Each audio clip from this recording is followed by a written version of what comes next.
Break out the pre-workout, boys. It's leg day. All right, guys, it's finally time. Let's address the lower body in the disc golf backhand. Okay.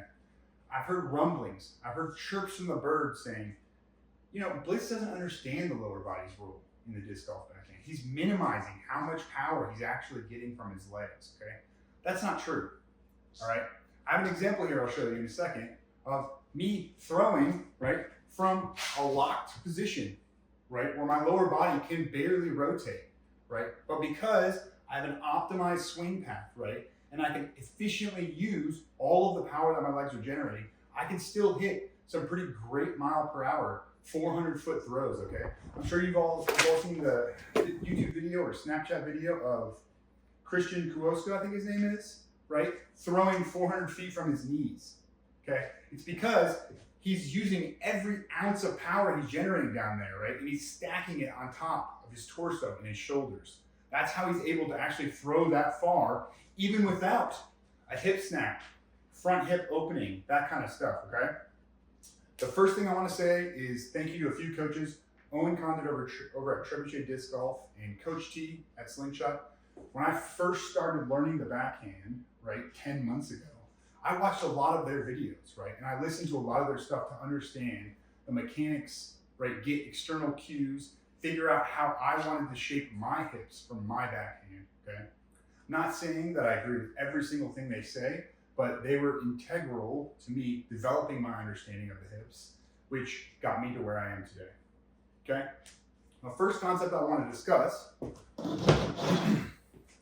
is stacking power, okay? We have 3 discs on top of each other. We rotate this bottom disc only. You see the top disc rotates as well, okay?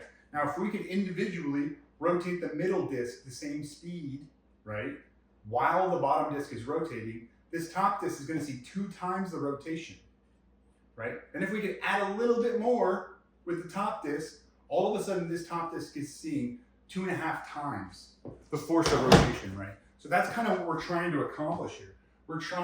We basically put everything at our end ranges of motion, so it locks it together. Now when I'm here, if I move my hips, my shoulders have to move, okay? So if I move my hips and my torso and my shoulders at the same time, all of a sudden we get this stacking power where we can cause rotation very, very, very quickly, okay? That's kind of the point of developing timing in the backhand. That's why we need to stack each piece on top of the last, okay? We do that one way by optimizing the swing path, okay? So basically we're causing rotational forces, right? And we're fighting them. We're trying to keep the disc on a straight line while it's being yanked out from our body by rotation, and we're trying to return it to the straight line, right? That's how we stack this power, right, with our lateral power. Boom, we're basically coming out in arc, and we're fighting to return the disc back to our straight line. Eventually, the forces get too high, and the disc is ripped out of our hands, right, at the peak of the last arc. So boom, comes in, starts arcing out because of rotation. We hit this peak, right? We're trying to bring it back to the straight line. Boom, it leaves our hand, it gets ripped out, okay? That's what we're trying to accomplish here. So why do we start with the upper body first, okay? In my opinion, right, I like to use this car metaphor. If your hand's like the tires, right, and this is the axle, this is the drive shaft, this is the transmission, right? This is all the motor, okay? It makes no sense, right, to add more horsepower to our motor when we have bald tires and a sheared front axle, right, and our transmission, the clutch is slipping, right? We're not going to see that horsepower actually get to the disc, okay? So what we need to do is bulletproof all of this stuff so that every ounce of horsepower we add actually gets added to our throw. So instead of seeing 1, 2, 3 foot gains or 5, 10, 15 foot gains from making our hip snap more efficient, we're going to see 10, 20, 30 foot gains from that, okay? Because we're efficiently using that power. All right, I want to stress that. I've been a part of multiple Discords, Facebook groups, Reddit, all that stuff. And the majority of beginners or amateurs or people who throw under 400 feet they already have more brace than they know what to do with. They're not efficiently using that power and actually giving it to the disc.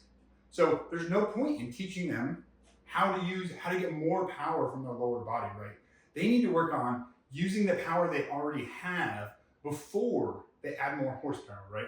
We're not trying to turbocharge a hoopty here, okay? We're trying to make like everything work together. It means if this is lacking, we have to bring this up to speed before we can add more power, okay? That's one super important thing I want you guys to remember. If you haven't watched part 1 or part 2 of this tutorial, please go back.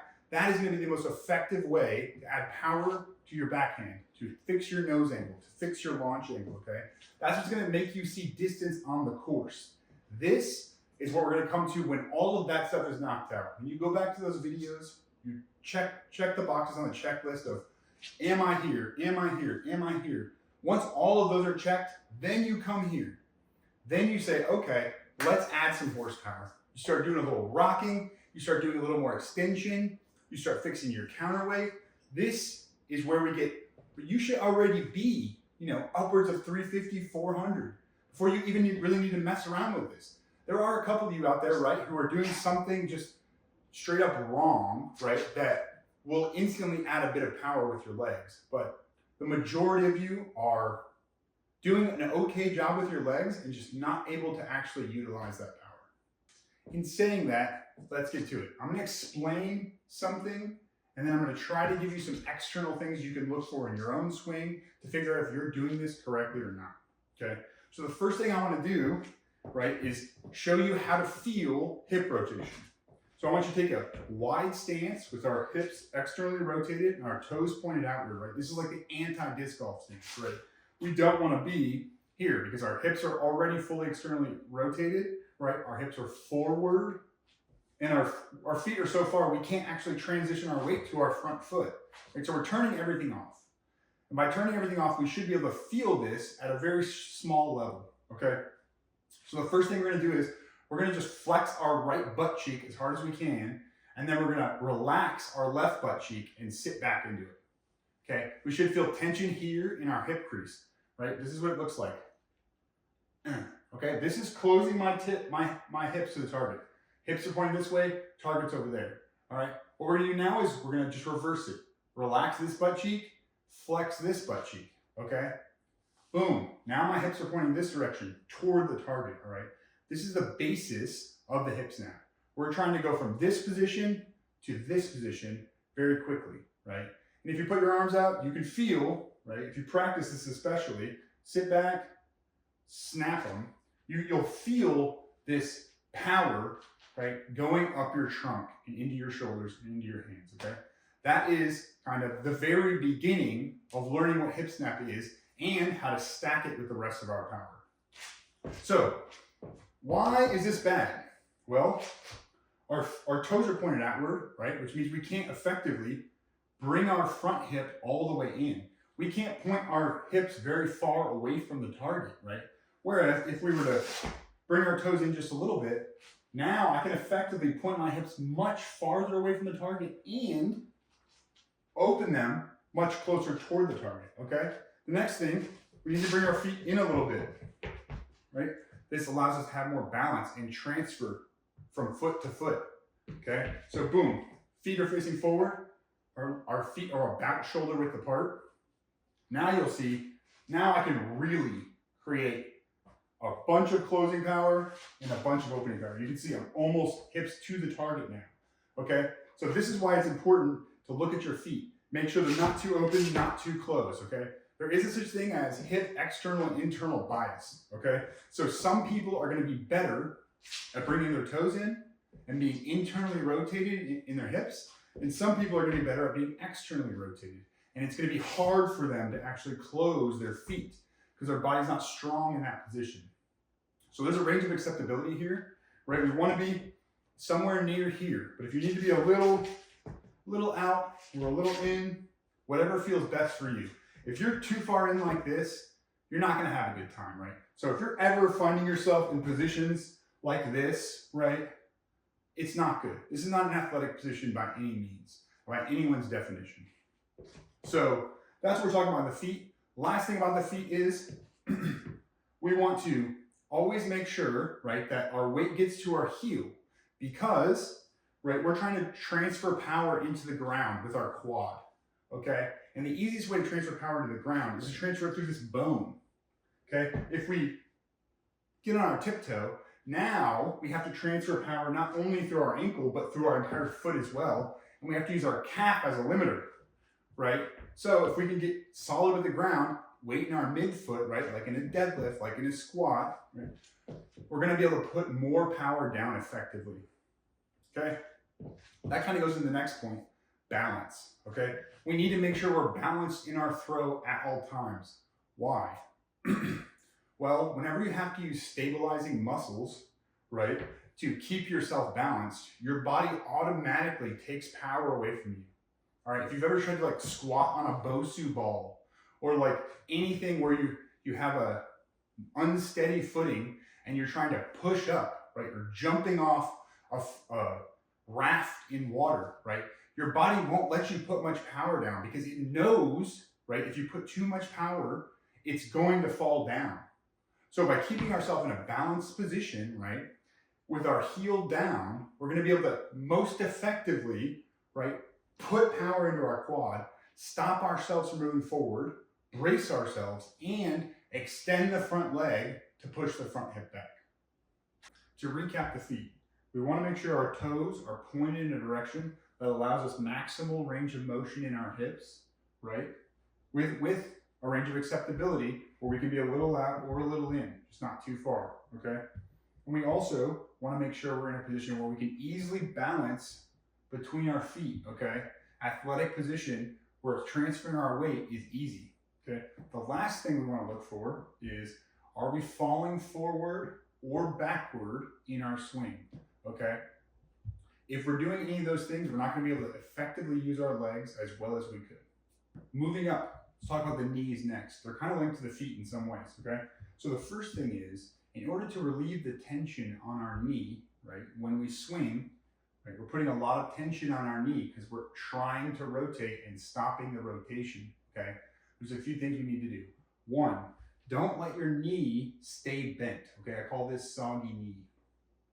Basically, if you throw, right, and your knee does an outward rotation before you push up, right, you're putting more stress on your knee than you probably need to.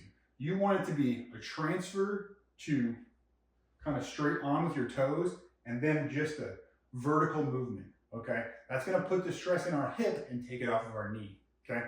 The second thing to look for is your knee rotating with your entire body?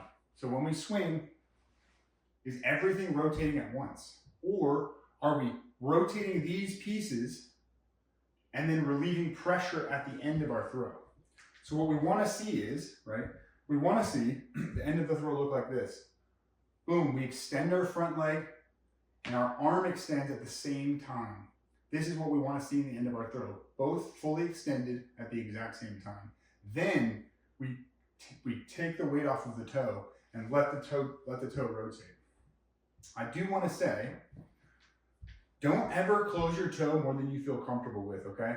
Be safe. Not everyone is capable of closing their toe like this and boom, jamming power into it. So for safety reasons, make sure you only do what you're comfortable with and make sure you're taking the weight off of the toe so that you can relieve the pressure, right, at the end of the throw. Very important. One thing to note there is, if you're taking pressure off the toe at the end of your throw and you're seeing this, where my toe is 4 inches, 6 inches off the ground, this is no longer relieving pressure on my knee. This is being off balance, right? If I'm throwing and this is my ending position, I'm falling backwards right now. So what I need to do is focus on bringing my weight a little more forward so that I can pick up the toe and barely rotate, right? The toe shouldn't be more than 1 inch or 2 off the ground. Go watch Drew Gibson, go watch Simon Lazat. You can barely tell their toe is lifting. Their foot just slides to straight, okay? So that's one thing to look for as well. Now we're gonna talk about the star of the show. This is my favorite part of the disc golf backhand. It's what got me wanting to learn the biomechanics of it, wanting to coach it, okay? It's the hip snap, okay? This is what we call rotating our hips very quickly And there are a few ways to kind of explain this. It's a complicated subject, but I'll try to make it as simple as possible.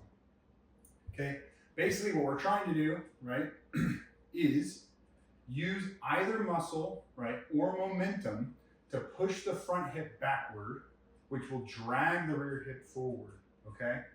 Or, right, we can use muscle to do it from both sides, right? It is possible to do it with the rear leg. It's possible to do it with the front leg, okay? The reason I think the front leg is better than the rear leg, right, has to do with the counter rate. So in order, right, to switch our hips quickly, we need this leg to be close, okay? We need this leg to be up here where there's something dragging us away. So if I try to hip snap, right, try to push this rear hip backward, with my leg way back here, you'll see I stop at a certain point and my weight needs to go forward, and I need to drag this back leg forward, okay? This is the issue with kind of using our back leg for too long. We need to get it closer to the front leg, so that when we snap our hips, right, this hip is already in position to come around and there's nothing weighing it down, okay? It's the same kind of concept with bending our leg. If we bend our leg, so if we come onto our front foot in our swing, right, and when we snap our hips, we have a bent leg like this, right? We're basically carrying a rudder behind us, okay? Will it work? Yes. Can you throw far with a rudder behind you? 100%. I can throw far with a rudder behind me. But a more optimal way of doing it, right, is to bring your back leg closer to your front leg, right, and keep your rear leg as straight as possible. Depending on the angle you're throwing, right, you might not be able to straighten it all the way. But you can go look at David Wiggins Jr. when he's throwing hyzers. It is dead straight behind him, okay? But that's allowed because it's in line with his spine and he's bent over. If you're throwing a more straight shot, a la like Anthony Barella's form, right, you'll see a slight bend in his back leg. Albert Tom as well, right? But it's close to the floor. So he's keeping it as straight as he can, okay? What that allows us to do is, instead of dragging the back leg forward or ruddering it around, right, it allows us to just spin the back leg to bring the rear hip forward. It's a lot less energy to just spin this in place than it is to drag it forward, right? So, one thing to look for is, when you do your hip snap, right, are your shoelaces facing the ground at the end of your snap, right? If they are, it means you're spinning your leg, right? Some people call it eversion of the foot, right? So, boom, when we end, do we end in a position where our rear hip is able to come forward without anything dragging it back, right? So we're not pulling our rear leg in, we're not carrying a rudder around. Let's talk horizontal versus vertical bracing, okay? We talked a little bit already about how you can do it with muscle, right? So that's kind of more of a vertical brace, right? We're shifting our weight onto our front foot with a bent leg, and then we're extending our front leg to push power down into the ground, right? To push our front hip back, clear it, and allow the rear hip to come forward, okay? That's vertical bracing. Horizontal bracing, right, is more pole vaulting. We make our front leg a pole vault, and then we run into it, right? What that does is, it allows us to use our momentum, right, to jam our front leg, our front hip backwards, okay? Can you do them both at the same time? Yes. You can extend your leg while jamming it into the ground, a la David Wiggins Jr., Garrett Gerthy, right? All of these people are coming in slightly bent front leg with a ton of momentum. As soon as their foot touches the ground, their front hip starts jamming backwards. And they're adding to that power by extending as it jams backwards.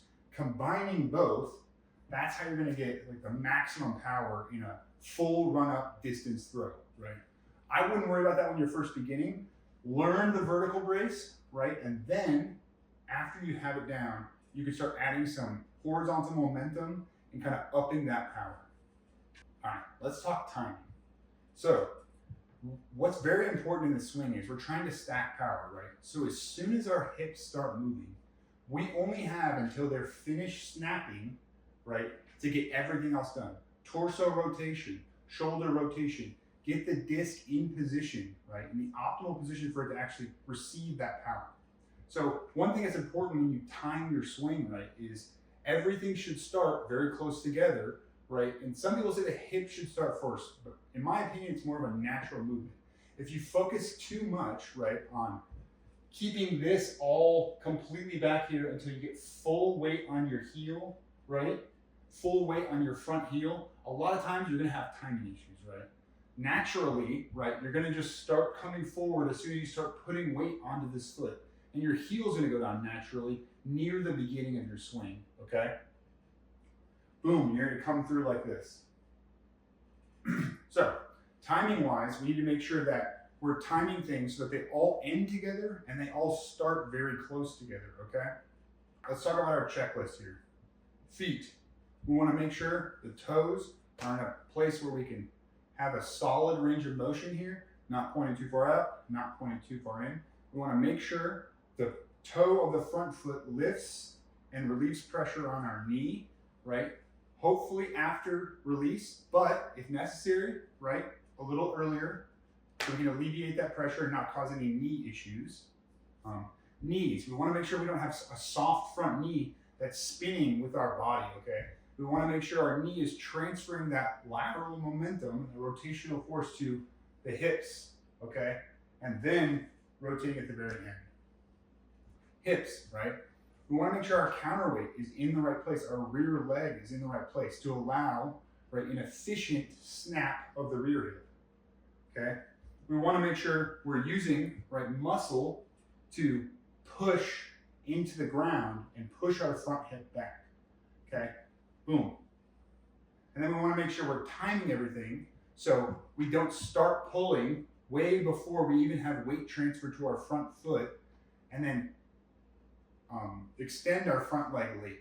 So we want start pulling, right, as soon as the weight kind of gets transferred, and then we're coming across, we're pulling, we're extending as our front arm extends, right, to eject the disc. So our ending position is everything ending together, all the forces stacked on top of each other, and the disc ripping out of our hand. I kind of wanted to sum things up, right? The first thing is we don't need to upgrade our motor until we've upgraded our drivetrain, right? Focus on an efficient and optimized swing path before you start looking to add more power to the legs, okay? Go back, watch these videos, make sure that your swing path, right, checks all the boxes in the checklist. Then you can come over here, start checking the boxes on your lower body. The first thing you should be doing, right, is checking, does your pseudo one leg, right, check all of these boxes, right? So take that checklist we just made, and when you do your standstill throw, right, does everything go the way we said it should go? If it does, right, your pseudo one leg is in a good spot. Now, as we start bringing our leg farther away from our body, or farther away from our front foot, right, you're gonna have to start actually trying to bring this back leg in, right, to get the counterweight in place, right, to make sure everything extends on time. After you get that part down, kind of moved, shoulder width, then you can start going into your run up, right, and start slowly walking up and using a vertical brace with everything happening at the right time. After that point, you can start adding a bit of horizontal momentum, right, and assisting the hip snap with the momentum you gain from a run. Up next, we're gonna have the final episode of the Standstill tutorial, which is gonna go over how to program your training, how to transition the power you gain at the net to the course, how to review your own videos, how to coach yourself, kind of sum everything up and give you a path forward to improve your swing, okay? I'd really appreciate it if you guys subscribed. I changed the way I did this video a little bit. It was super windy outside, so I had to do something inside.